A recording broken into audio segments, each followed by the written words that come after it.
We haven't had the chance to see much of Kyrie this season, for obvious reasons. But he has shown sparks of what we all expect from him. However, in the month of March, those sparks developed into a full-on explosion, especially when it comes to scoring efficiency. In March, Kyrie averaged 37.8 points, which is best in the league, on over 77% true shooting. That's absurd. He's shooting 60% from the field and 58.5% from 3. So that's seriously high volume on premier efficiency. Now, that is a 4-game sample size, but that's kind of the point. This stretch has been so noteworthy that I felt the need to make a video about him. I'm only going to be looking at his 2 biggest games though, which would be his 50-point game in Charlotte and his 60 points in Orlando. So without any further ado, let's get into it.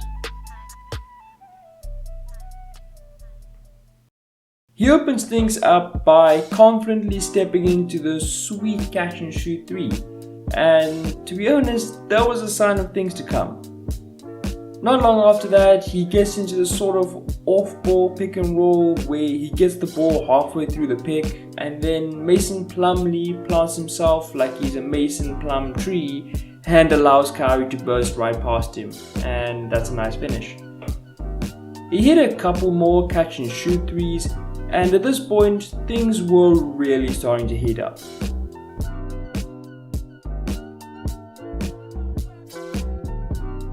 These jumpers were key to his scoring on this night, and when you go 9 for 12 from 3, you're bound to have some seriously efficient numbers.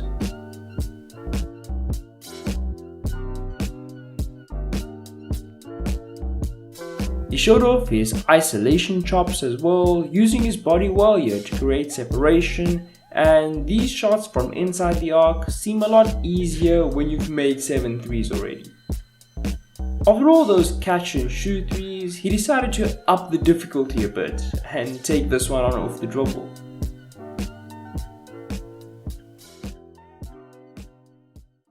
Now, while that game was fun and all, it proved to be just a little taster of what we saw in Orlando later in the month. Kyrie is an elite scorer in space, and you simply have to respect his jumper when he comes out of the pick and roll.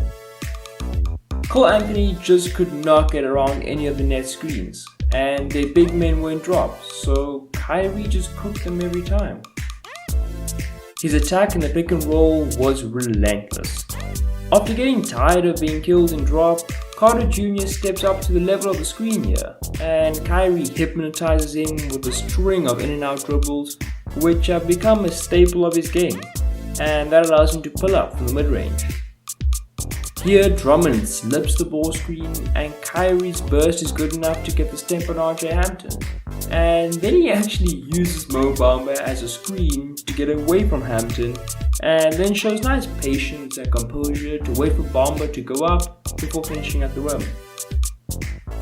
This time it's a high pick and roll, and giving Kyrie that sort of runway is just asking for trouble. Here they run some stagger screen action, and KD's gravity combined with a great roll by Drummond opens up his little slice of space for Kyrie to take advantage of. At some point in the second quarter, he realized that screens are for suckers and decided to just take Cole Anthony on one-on-one, and I felt like the man could do no wrong at this point. He's a top-tier isolation scorer of all time, and a part of that is his speed and craftiness. Here he bursts off his spot and then uses his body as a shield before evading the Wagner test for a bucket. Throw a big man out on him and you might as well just add 2 points to his score immediately. For a smaller guy, he's an unbelievable finisher at the rim, and this shot is evidence of that. What about him off the ball though? Doesn't he just... Oh, I guess not. Yeah, that's a great cut. He's got this no-dip 3-point shot, as Ben Taylor likes to call it, where he almost touch passes it into the hoop, which makes it extremely difficult to get good contests up in time.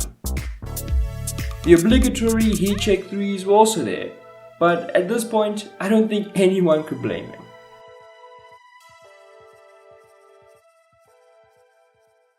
Overall, it's important to remember that this is a minuscule sample size, but this is still a positive sign for the Nets. If this uptick in production can carry on into the playoffs, the chances of going deep and maybe winning a championship will go up dramatically. So I don't know about you, but personally, I'll be keeping a close eye on Kyrie and the Nets to see if what's going on here proves to be somewhat sustainable in the long term.